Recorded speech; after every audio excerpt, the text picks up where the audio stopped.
I built up walls like mansions to the sky. Protect my heart so it would survive. But you climbed in. Il est difficile pour cette plante de faire sa place et d'émerger au-dessus de l'herbe. Les stations de cette apiacée se raréfient. Il s'agit du peigne de Vénus. C'est une plante annuelle, c'est-à-dire que son cycle de vie se fait en une année, de la germination de la graine à la production d'une nouvelle graine. On dit aussi qu'elle est thérophyte, c'est-à-dire que la graine reste en sommeil pendant la mauvaise saison et que la plante s'épanouit à la belle saison. Le sandix est androdioïque. Cela signifie qu'il peut avoir des plants purement mâles ou bien il peut être hermaphrodite, donc avoir les deux sexes. Mais il ne peut jamais être que femelle. Se trouvant à proximité des champs, les herbicides ont fait de gros dégâts et pas que sur cette espèce. Rappelons que les mauvaises herbes ne sont qu'un point de vue humain.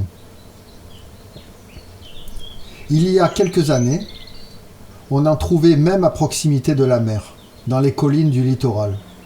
Mais cette petite ombellifère a disparu de la plupart de nos balades. Avec ses longs fruits en forme de pic, elle ressemble un peu à l'Érodium bec de grue de la famille des Géraniacées, ou géranium, beaucoup plus commun. La pointe de son fruit est terminée par un V. C'est juste le reste du pistil. Le pistil est l'organe femelle de la fleur. Ce V a donné une partie du nom à cette plante, c'est-à-dire le mot Vénus. Pour le reste, le peigne décrit l'alignement des fruits les uns contre les autres. Les fruits sont généralement par deux. On trouve cette aiguillette de mi-mars à début mai dans le Var. On peut aussi l'appeler fourchette, aiguille de berger ou grand dent. Ce sont des noms vernaculaires, c'est-à-dire des noms propres à une localité ou à une région, en opposition à un nom scientifique qui est valable dans le monde entier. Cette plante a un goût de carotte légèrement piquante et fait partie de la même famille botanique. Enfin, les feuilles ressemblent aussi aux fans de carottes, finement découpées. Elles sont pénatiséquées ou extrêmement découpées de telle manière que chaque découpe atteint la nervure centrale. Hachée fin, elle peut s'ajouter à des salades ou des poissons, comme de la ciboulette ou de l'aneth.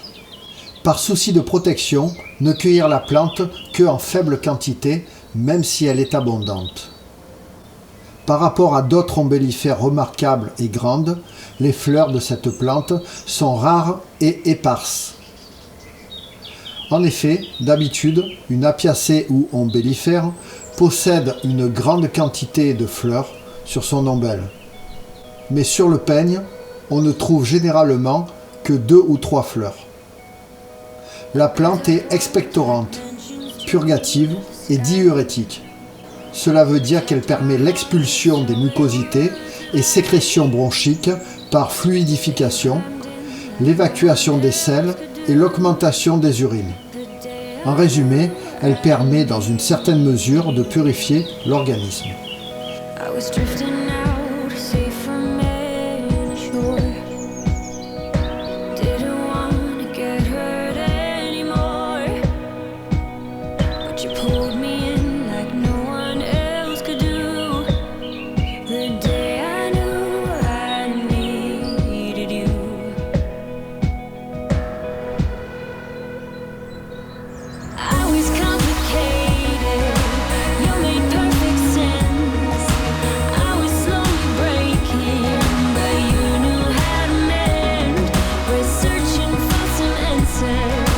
Who I was and where I'm running to.